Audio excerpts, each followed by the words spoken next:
All right. Hello, everyone, and thank you for joining our webinar today titled Next Normal Transportation and Mobility.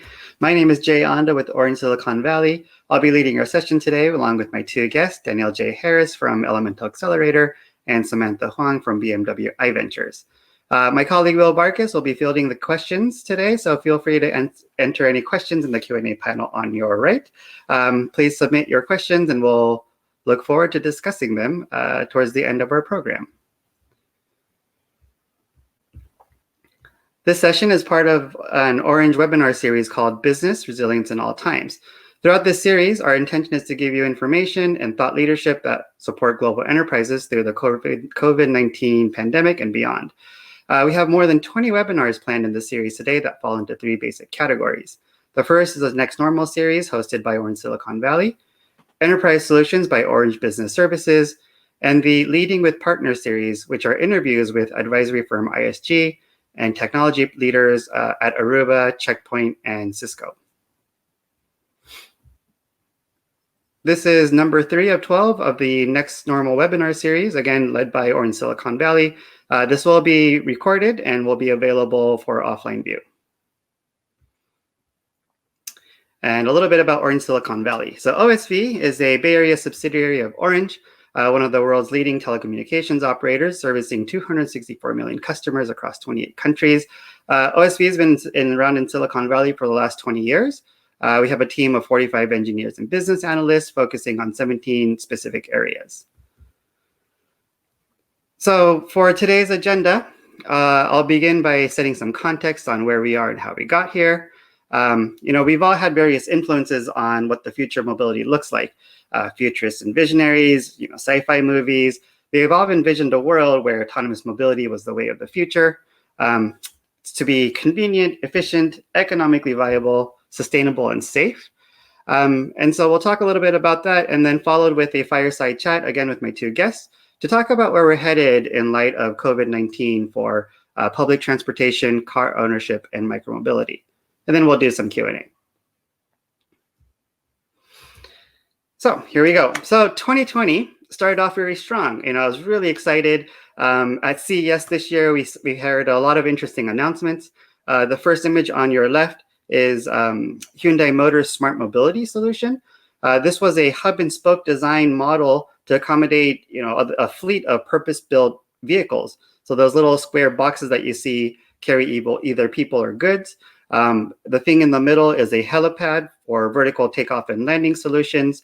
And it was with a partnership with Uber Air.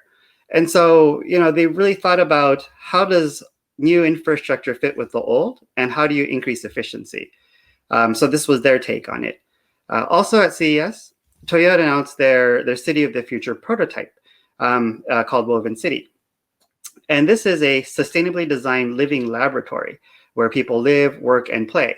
And so their vision is that their daily lives will be enriched with automation powered by AI, IoT, robotics, and mobility. So it's supposed to create this seamless experience where these vehicles will come and pick you up. All your groceries and food will be delivered through underground channels. So they're really rethinking about the future of the city and essentially dogfooding that experience, living there to make sure that this is the way to create a new life of the future. And then hardware becomes accessible. So sensors have gotten better and cheaper. GPUs and information processors have gotten stronger. Algorithms have become smarter. And connectivity, especially with 5G, has become more robust. So these are all required ingredients to make the future of mobility a reality. And so I was really excited that 2020 is going to be, we're going to just jump leaps and bounds. But while these announcements were amazing and quite ambitious, what I really found most interesting is that these moonshots are iterations of past efforts. So I started questioning, is mobility being reimagined or is history repeating? And so what we see on the left here is MIT's City Car, developed by their Smart Cities Lab. And in fact, they actually coined the term mobility on demand. And back in 2007, Time Magazine chose the City Car to be the best invention of 2007, of the year. The city car aspired to be the cleanest, all-electric, most economical and sustainable solution to meet the demands for personal urban mobility. They were designed to supplement existing public transportation systems by providing last-mile mobility. So to me, when I saw this, this was a no-brainer, right? I thought this is how we're going to travel soon. It made a lot of sense. You know, when I was a child, when we were going to Japan probably in the early 80s, there was fleets of taxis available at all the train stations. So when I saw this, I'm like, oh, this is like the modernized version of what I saw back when I was younger. And as I researched this area, the pod car concept actually goes back to the 1950s. And the first of its kind was built in the 1970s in Morgantown, West Virginia, which is the yellow microbus on the right. The PRT, the Personal Rapid Transit System, ran on top of guideways that are arranged in a network topology.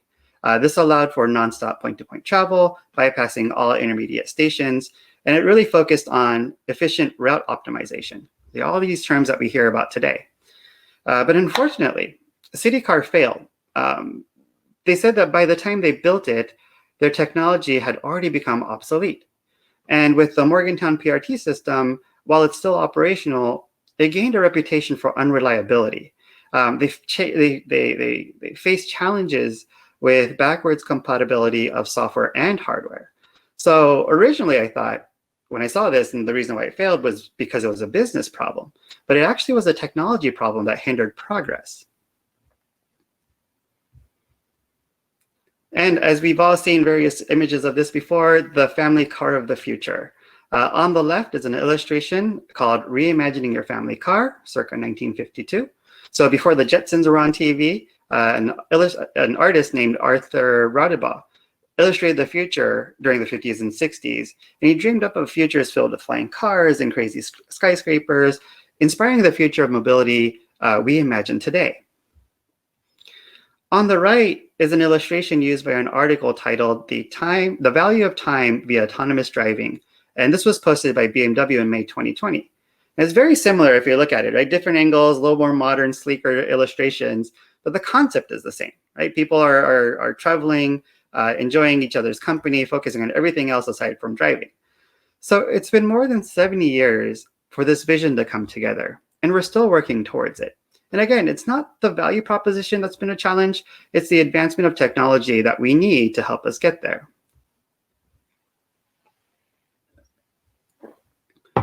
And lastly, the micro-mobility superhighways, or streets that are repurposed for mixed use. The illustration here is a bicycle path from Brooklyn to Coney Island. On the right is a concept image of Market Street here in San Francisco being repurposed for mixed use. In 1899, the city of Los Angeles was working on the California Cycleway. It was an above-ground tollway, charging a fee to use, to connect Pasadena and Los Angeles with stopping points around businesses and areas of interest. Unfortunately, as it opened, the bicycle craze of the 1890s cooled down. The motorized vehicles became popular and became a status symbol, and the cycleway never made a profit, and so it would fail to raise capital to continue development. But these mixed-use streets have been studied by various municipalities around the world. Data shows that positive impact on efficiency and sustainability, but it requires long-term government support. And the rally to develop designated bike paths has happened many times over the last centuries, but failed to scale due to market timing, business model, because there really isn't one, and a shift in social and consumer behavior.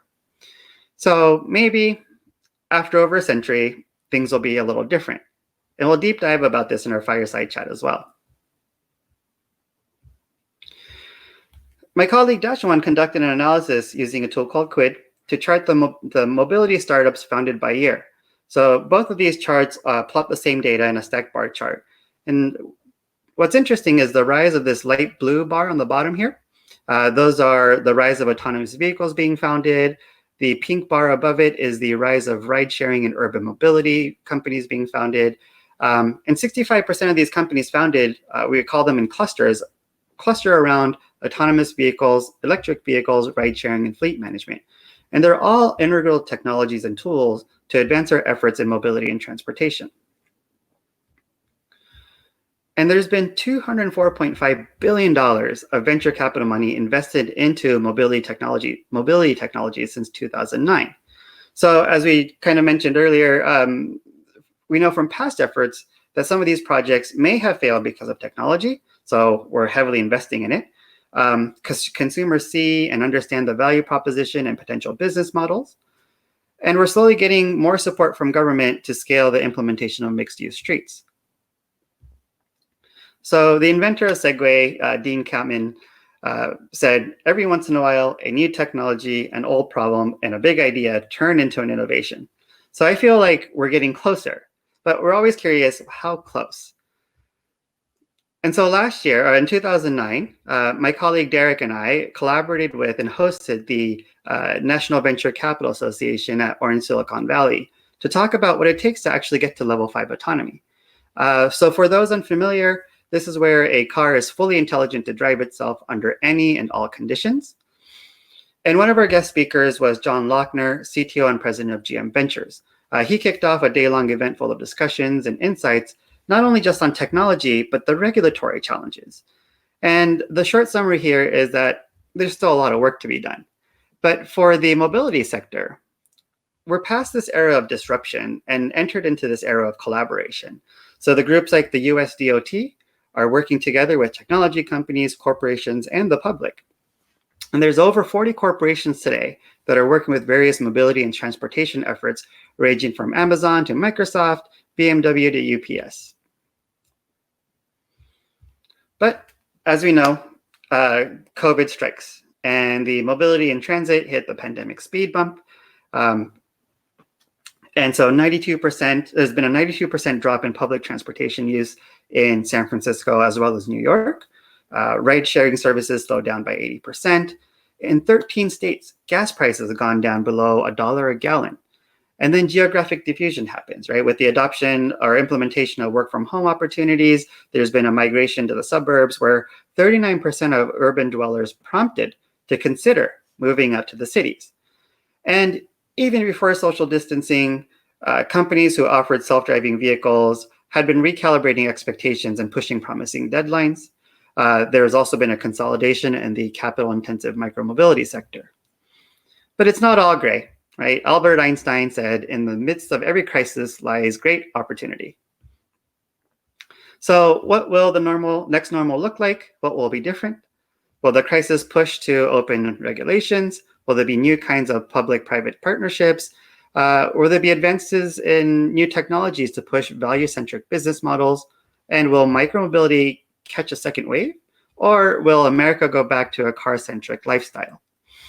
And one of the best ways to know how the industry is really changing is to side with the entrepreneurs who are shaping the future and the VCs who support them.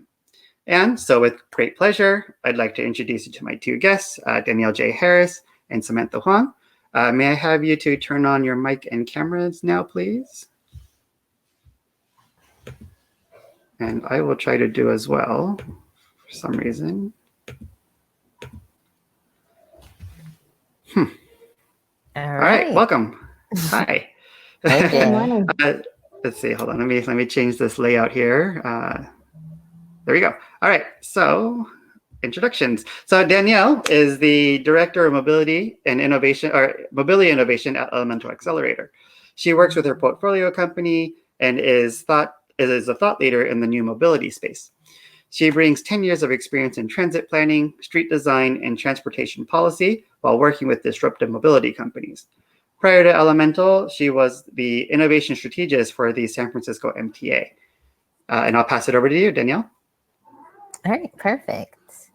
So yeah, I just wanted to give an overview about Elemental Accelerator, and I wanted, of course, thank Orange and Jay and Will for having me. I feel like it was literally just last year that I joined Elemental and was in your guys' office talking to you guys about why government's so slow. So thank you for having me back. So just a quick bit about Elemental. We are headquartered in Honolulu, Hawaii. We are a clean tech nonprofit accelerator, and we're investing in startups that reduce greenhouse gas emissions. We focus on 5 industries: that's water, energy, the circular economy, agriculture, and mobility. And on the next slide here, just a quick overview of our 3-track program. We offer something called Go to Market. That's really a coaching program that gives startups the marketing skills, sales and operational tools to literally go to market and scale. The other side is we co-fund deployments. And so that's with our demonstration track, and those take place in Hawaii and Asia Pacific. And then the other side is funded by our philanthropic funders. And that's the equity and access track, and that's focused in California. And that's for, we're totally aware that there are communities already experiencing the impacts of climate change, and that has to do with asthma, access to quality water, and poor grid stability. And then on the next slide, just a little bit of our mobility investment thesis, really focusing on reducing the number of single occupancy vehicles. So that's transit alternatives and congestion management. The other side is tools to make more informed decisions. So that's data insights and efficiencies.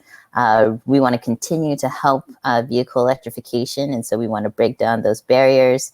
And then really focusing on large emitters of greenhouse gases and mobility. So that includes freight and logistics, air travel, and maritime shipping. And just a quick look into our mobility portfolio, going back to those tools for making more informed decisions. That would be Remix. So what they do is they provide a transit, street design, and micromobility planning service specifically for city planners. You have on the right, that's me with the folks at Ampere. They have a hybrid electric plane that is preparing to launch this quarter in Maui, and we're super excited about that one. And then in the middle is TerraFam's Numina, which is a smart sensor providing street-level insights for cities as well as autonomous vehicle operators, and we're working with her in South Korea. And at the bottom, there's a few other folks that kind of align with our investment thesis. And I'll hand it over back to you guys. Excellent. Thank you, Danielle. My next guest is Samantha Huang, principal at BMW iVentures. She focuses on investments across autonomous driving, AI, and Industry 4.0, bringing over 6 years of venture experience. She was also the lead researcher at the Rock Center for Corporate Governance at Stanford University, focusing on the intersection of entrepreneurship, immigration, and women in tech. Welcome, Sam. I'll pass it over to you. Thanks, Jay. Welcome, everybody, to my home. Great to start the day off with you. So as Jay was saying, I'm from BMW iVentures. We are a 500 million euro fund that invests in technologies across the automotive. So there are many types of models for corporate venturing. Ours is based on focusing on financial incentives, though of course we will invest in strategic areas. So our key goal for as BMW iVentures is getting that ROI. Of course, we would invest in, as this slide shows, strategic areas. These include autonomous driving, digital car and automotive cloud, e-mobility, AI, my favorite, Industry 4.0, on-demand mobility, customer digital life, and then more recently, actually just this year, we've started a whole new sustainability measure. So I am part of the sustainability team looking at things as vast and strange as developing new recycled plastics to converting CO2 into sustainable gasoline. So that's kind of where we focus. We've invested in over 40 companies that are in the mobility sector. This is kind of a highlight of some of the ones that you might have heard of. We've had a couple of exits that are going on actually just as we speak. One was Move It, which is a transit app for helping people figure out how to plan their best public transit from A to B. And then we're also just exiting the Pillory, which is a mapping platform for kind of like the next level mapping data that allows you to provide context about place, location, and fun things to do on the map. So that's a little bit about ourselves. I will segue back to Jay. Thank you and welcome. So let's get started. So the first topic is about reinventing public transportation and maybe making cities smarter. So, contextually again, Muni ridership plummeted by 92%. The New York MTA said that they had no solution to address the pandemic. And there is an app called Transit. It's a urban mobility navigation app. And they found that 68% of people using it are actually low-income women, mostly Black and Latin. And so, the first question here is, what does this really mean for the future of public transportation? How do we protect the people who depend on it? And maybe I will ask Danielle to start it off. Yeah. All right. So, as a former transit planner working at a transit agency, this is something near and dear to my heart. So Transit Center is an organization that just put out a report to say that 36% of transit commuters are essential workers. And so that's what we've really noticed is although, work from home and shelter in place orders have taken place, there's still a substantial amount of people on transit. And so who are those folks? And so in alignment with what Jay just said, these are folks that have to get to really the businesses that are serving us. And so it's really important that we focus on affordability, safety, and social distancing.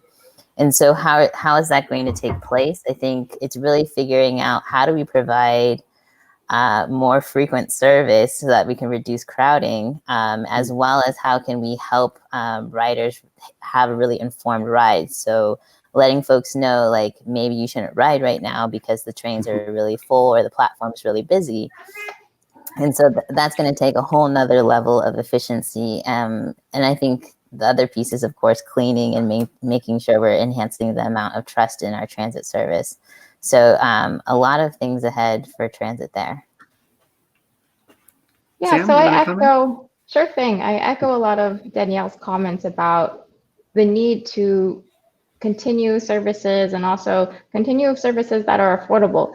The unfortunate reality, though, is that because transportation has dropped so significantly, a lot of the local transit agencies are really strapped for cash, and they're going to start relying on federal funds.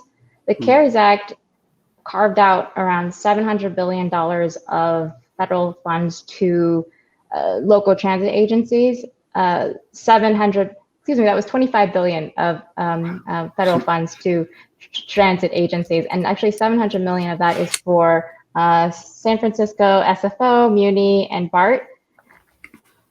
That said, even though we have this whole kind of buttressing of transit with federal funding, we have local services still cutting routes. What this means is, unfortunately, the pandemic is going to disproportionately impact minorities, people of color, women, and it's going to further re-entrench what are existing socioeconomic, racial, and other types of social disparities and make them even worse. So I think we have to be cognizant that this is happening and try to continue those services, even though the state's going to be losing money. And we're going to have to figure out ways to fix that deficit, even though we have so many different interests at play. Yeah, that makes sense. I was concerned about the spiral of degradation that this is going to cause, right? And how this is going to bounce back. And, when we're talking about this session, Danielle posed an interesting question that, maybe instead of going back to normal, how do we take this to the next level? And so that's been always curious, just because, these are good times to reset and rethink. And if we're, with 750 million or maybe even 25 billion allocated, can we do something else with this? What do you guys think? Yeah, I totally I know everyone's like, how do we get back to normal? And honestly, for a lot of people, especially Black and brown people within urban centers, normal really wasn't that great in the first place. There's the suburbanization of the poor. There's transit deserts in Black and brown communities. These are all things that were already known. And it was continuing, that's just business as normal for a lot of transit agencies. And so I think it's really taking a keen eye and trying to identify where are these inequities. And so that's a project, that's a demonstration project that I actually have going with Remix, is we're building an equity tool to make sure that those KPIs make it into the decisions. And so what are those KPIs exactly is understanding who exactly is being served and or not being served, and taking a keen eye to understand what is their demographic, and most of all, what's their story, and how do we best incorporate that into the planning process.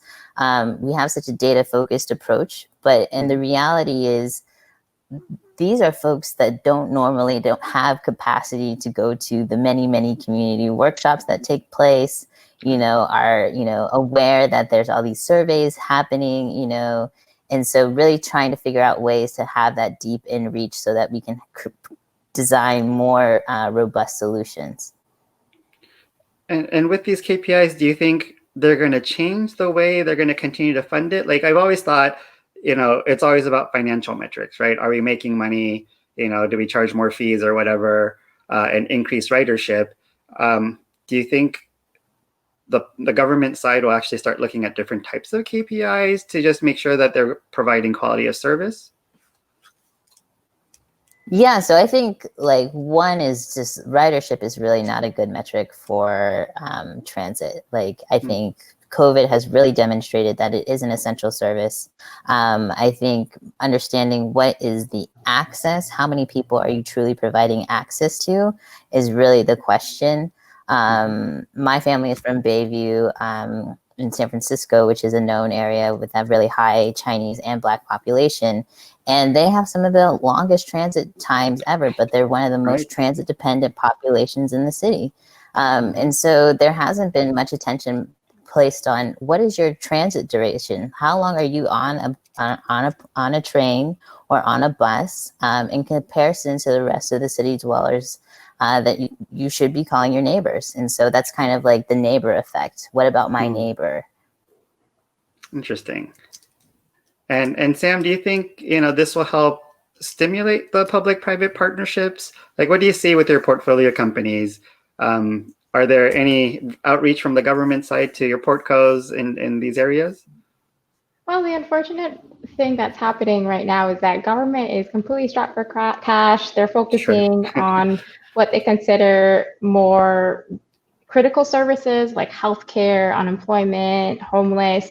And so unfortunately, transportation is often kind of the last thing that is put into the constellation of thought of a lot of governmental leaders. And I mean, given the pandemic, I kind of understand that it's, ranking below healthcare and other sorts of services. But the reality is, as Danielle pointed out, it will very much impact those essential workers who are continuing to rely on transit. And those essential workers tend to be people who are socioeconomically disadvantaged and minorities. I think the potential aspirational thing we can take away from the whole coronavirus is that people are changing in how they use mobility. And so what can happen is you'll have more people demanding urban planning that is more accommodated around pedestrians, bicycles.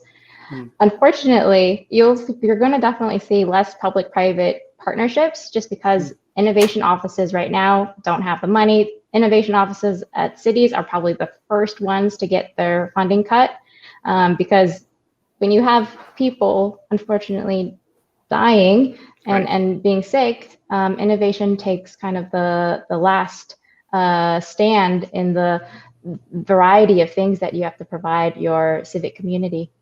Right, understandable. But and how are? Oh, go ahead. Sorry, please. Sorry, can I just add to that? Because I really want, I think whenever a politician has a campaign, the one thing to coalesce around is transportation because it affects everybody and it gets everyone's attention. The reason that we're where we are right now is because of our economy, and nothing moves our economy like our transportation. And so I think that's two reasons why mobility should be a priority. And currently, Congress is working on a bill to allocate $494 billion over the next 5 years. And so people are lobbying currently for where that money goes. And so going back to the conversation of like, do we want to get back to normal or do we want to be visionary? And, you know, I think that's one of the things that people are lobbying for, so those innovation offices can get funding. But it's also creating a conversation of kind of like the war of the modes. Like, are we going to fund transit? Are we going to fund infrastructure? And that was something that was really interesting about the CARES Act, was there was a substantial portion allocated towards services. This is not typical in transportation funding. Most transportation funds go towards infrastructure. The other piece that my companies are most interested in is, will any of these federal funds be able to go to mobility companies? Going to Sam's point about PPPs. So I think if anything, this is the time is now to really to help guide our federal body to really invest in the things that we want. And of course, we're all leaning towards something far more visionary so that we can get past normal. Are cities actually using the data to become smarter about providing, or at least understanding how to best allocate these resources and assets? I want to avoid the topic of smart cities, but how are they using these types of ridership data? Maybe even like the socioeconomic differences and the commute times, as you mentioned, Danielle, to make more informed or smarter decisions. Sam, you go first. Oh, okay. So smart cities today, well, most cities, whether they're smart or trying to be smart, are using data to figure out, well, which transportation routes are the most effective, the highest in ridership, which ones we should retain, which transportation routes should we create. There's other types of urban planning things that government is using data for, which includes everything from figuring out if there's a high traffic area, let's redivert some resources and make sure that is becoming, like more continuous in how people move over there. But in terms of how city is going to integrate data, I think, there's a thing between like getting good data and then actually actualizing on it. We're gonna probably still have cities getting that data because they've already paid for that services. But in terms of actualizing on that data and implementing urban planning changes, that's going to happen less because cities are right now are cash strapped, and that's the reality they face. That makes sense. I think Danielle's having some technical issues. Hopefully she'll join us in just a second. I don't know if you can hear us, Danielle. I can hear you guys. Yeah. Okay. I do, honestly, I think that's something that's been really interesting for me, is just that the mobility portfolio for Elemental has not been affected by COVID to the extent that the other verticals have. And a lot of that has to do with the fact that they are GovTech. And so it's just been really interesting to see how that goes. And so I definitely think, there is going to be there's a reduction in funds, and it probably won't hit until later. However, cities are going to have to continue to provide the same level of service to its constituents. However, there's the piece of the city staff and really wanting to make sure that they stay safe and are able to be socially distant. And I believe that will be the catalyst. As a former union president, I believe unions will be advocating for themselves to make sure that they stay safe. And so I used to be one of those people that was on the corner counting cars, counting cyclists, and figuring out the way that people walked. And that does create a situation where you're putting city workers at a far greater risk. And so I think those sensors and making those types of investments is really key. I also see, like, in China, they're doing temperature reads, and it makes me think about Minority Report with Tom Cruise, where they read everybody's eyes whenever they enter a space. And so I'm kind of like, are we going to have temperature readers at the entrance of transit doors and things like that? So big questions there.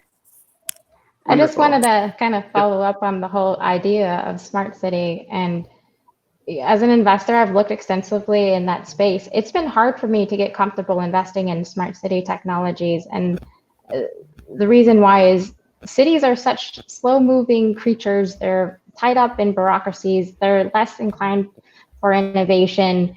And so when you look at a company or a set of companies and you want to see like that beautiful trajectory of growth that we like to see with SaaS or other kind of venture type companies, you're not going to see that, unfortunately, with a lot of startups that are focusing on cities as their target customers.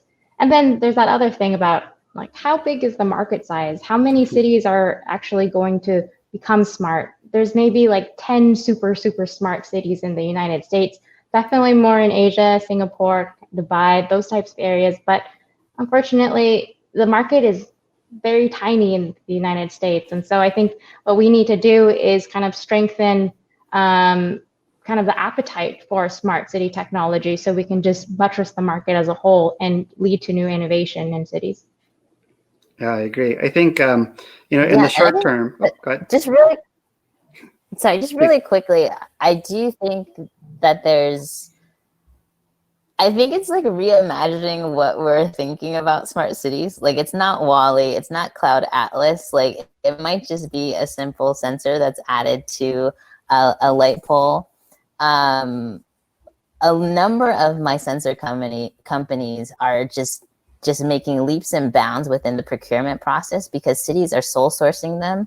And so one of the biggest things that's taking off is contact tracing. And so cities are figuring out how to do really quick procurements and adopting these technologies really quickly. And so I guess I believe that's kind of like the opening of the floodgates, that this doesn't have to be so hard. This doesn't have to be so cumbersome. And this doesn't have to be so scary. And it can be an iterative process where they're open to learning. Right, understood. Got to kind of move on. This has been so exciting. I think a lot of people love this smart city topic.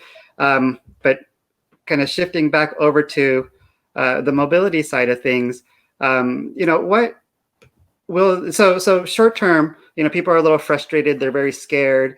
If you think that the used car market is going up, well, oil prices are definitely going down, and there is this migratory pattern of people moving out to the suburbs. What do you think the future of car ownership and commuting looks like? What are the trends that you see in car ownership? Maybe Sam, I'll have you start this one off. Yeah, so with the coronavirus pandemic, we've of course seen a dramatic decrease in general automotive sales, but that doesn't mean that no one's buying cars. What has actually been really interesting is that we've seen used car sales increase. So in Cox Automotive, they've actually seen used car sales rise 6% in the last week of May. And in that same week, they saw new car sales drop by 28%. So people are buying used cars, and used cars prices have actually increased like 5 to 6%. And that's just reflecting the stronger demand and the lower inventory for used cars.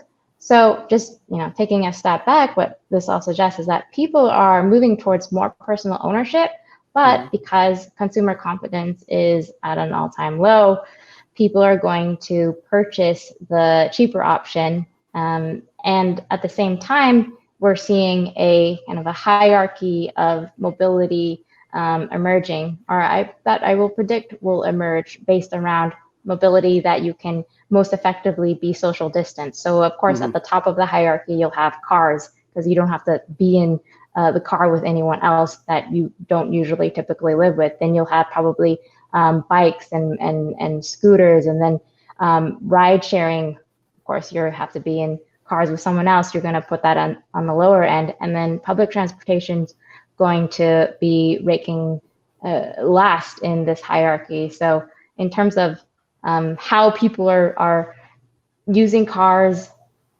in terms of personal ownership and otherwise, that's kind of the trend that I've seen emerging. So we're kind of going backwards. Do you anticipate there being more traffic? Like, how do you think the daily commute's going to be like? So it could happen in two ways, right? So one, we have more people working from home, so there'll be less traffic. Or number two is like, are people too scared? So they'll be using their personal cars more. I think it's too uncertain right now to predict, but what I think the hope is that people are going to start using their bicycles, start using kind of micromobility solutions, and once they become more experienced, and this is a kind of a normalized part of their daily commute, those types of more sustainable micromobility options will preserve even post-COVID lockdowns. Mm-hmm. Danielle, are you still with us here? Yeah, I'm here. All right, cool. Sorry, I just wanted to make sure that you didn't drop off. No worries, no worries. Yeah. Do you see other things? I think you mentioned something about the congestion factor being incorporated into understanding. Yeah. I think that's like something that's very top of mind for me. So I literally can see a freeway as I'm talking to you guys right now. And so when shelter in place first went into place in March, like it was so quiet. There was no one on the freeway. And so I've really been watching the number of cars increase on the freeway, as well as, friends that primarily were transit dependent, using micromobility and other forms of transportation. They told me that they broke down and they bought a car. So I think Sam's point about the used car purchases going up, yeah, there's definitely, I see that as a thing. And so congestion, for the most part, for the last 70 years, transportation planning has really centered around commutes, not just anybody's commute, white collar commutes. And so most white collar people are able to work from home now. And so it's really a question of when is the congestion going to take place, right? And so there's already been trends that their trips taking midday. This is really something foreign. Uber and Lyft created a new peak. I like to call it the nighttime peak. It happens right after work. It's when people are going to and from dinner or happy hour and things like that. And so are we going to start seeing congestion at those hours instead, where people are like getting to escape their home a little bit? I just did a talk on Tuesday specifically about curbs. Curbs are a really sexy topic within the transportation world because of on-demand delivery, e-commerce, and ride hail. And so we really think about the curb as a portal into your urban city. And so I think the type of congestion that's going to take place is going to be really unique from what we're used to, in terms of time of day, where it's located, and what type of vehicles are going to be most impacted. But the biggest thing for me is the heartbreak of the fact that transportation planners have been working for decades to create really significant behavior change, moving people away from single occupancy vehicles and ownership. And the car today has become, in the face of COVID, has become more than a means of transportation, but kind of a sanctuary and a refuge. One, people feel most safe there with their loved ones, but also people are stuck at home with their loved ones as well and kind of want some alone time. So when I'm walking around the lake, I'm seeing a lot of people in their cars by themselves, just hanging out. And so do you think traffic will be increasing, decreasing, kind of staying the change, just changing shifts? I think it's going to increase in a really hyper localized way, not only spatially, but temporally. Okay. We talked a little bit about micromobility and the future of personal transportation. My thought is people are just going to go to whatever is more convenient. Do you think this is really the way of the future of personal transportation?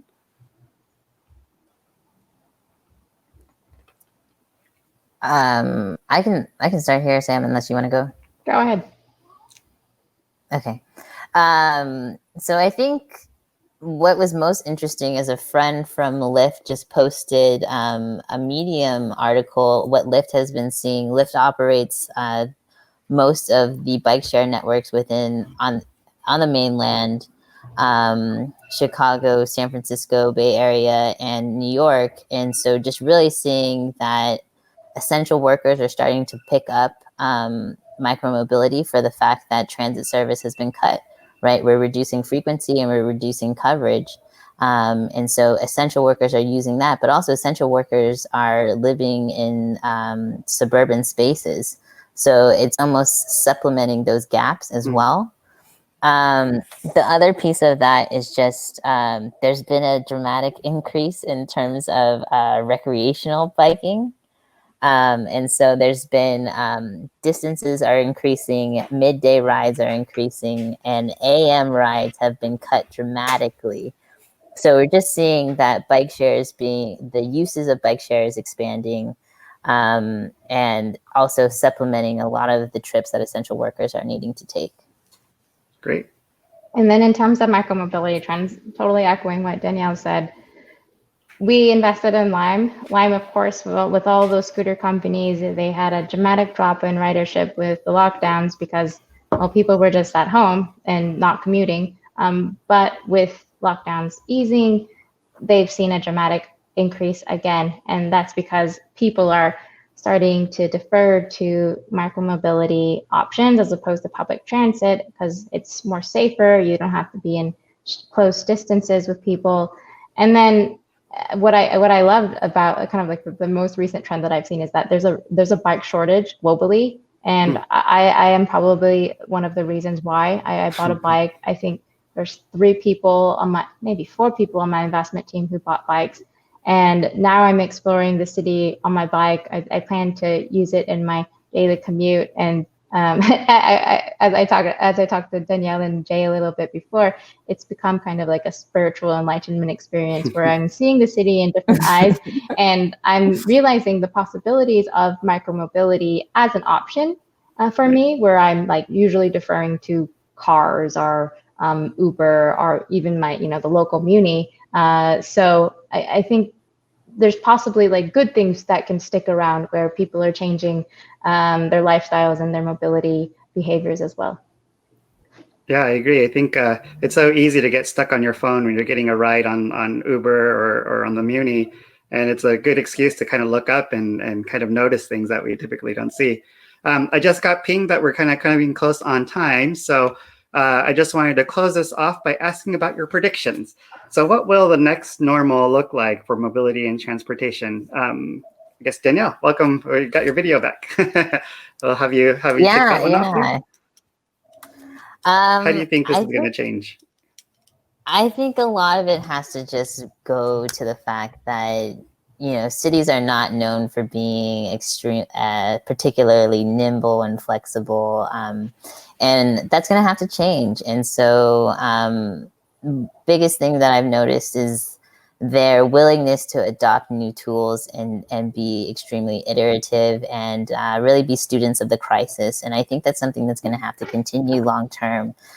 So because tomorrow is really not certain. And so that's the only thing that we can really focus on is, you got to stay ready. Great. Sam? So I'll speak to really 3 trends that I've seen emerge around mobility and transportation. One is just the hierarchy of mobility that is emerging, the hierarchy of mobility being based on your preferences for which types of mobility options you can take that would enable social distancing. So you'll have personal car ownership on top and, of course, public transit on the bottom. That, unfortunately, of course, just like the hierarchy of mobility suggests, it also reinforces the hierarchy of people around socioeconomic lines, which is a horrible thing, but that's kind of the trend that I see emerging. Another trend is just kind of digitalization of the whole car ownership mobility experience. We have several portfolio companies that are focusing on the digital experience. Techion, which is basically a ERP for your dealerships, and you have AutoFi, another company in our portfolio, which provides kind of financing options for the digital purchase experience. Those have all seen increases in positive ways in their growth, because people are going to move towards purchasing cars and doing their mobility options online where it's contactless. And then finally, we'll just have the growth of personal car ownership for used cars specifically, potentially new cars, but definitely around used cars, as people are scared to use other mobility options where they can't socially distance, but they also are cash strapped and can't buy a new car. So we'll continue to see used cars sales increase over time as well. Great. And in our last session, we had my colleague David covered next normal in retail. And so it's interesting to hear that the auto industry too is adopting these digital transformation initiatives to change the consuming experience. I think for me, in the most perfect world, we'd have this fully autonomous, contactless, frictionless, on-demand mobility service. Maybe kind of like the Amazon Go of commuting. But in reality, I think it's really hard to disrupt our everyday expectations and our everyday normalcy. And I think it requires a huge commitment and investment to really change, especially public transportation as we know it today. But we'll keep an eye on it, and we'll hope for the best to see how this is going to change for the positive. We're at that time, so I wanted to just say thank you very much to Danielle and Sam for your time today and your insights. I wish we had more time because we could geek out on this for, I'm sure, easily a couple more hours. Maybe we'll have to do a part 2 of this sometime soon. So sorry for people who have posted questions. Feel free to reach out to us. This has been Orange Silicon Valley's corporate co-innovation, part of our corporate co-innovation program. If you are interested in X-Force, please reach out to my colleague David Martin and Ellen Crown from Orange Business Services. Thank you, everybody, for your time. Thank you for watching, and have a great day. Bye. Thank you. Bye. Thank you so much. Take care. Bye.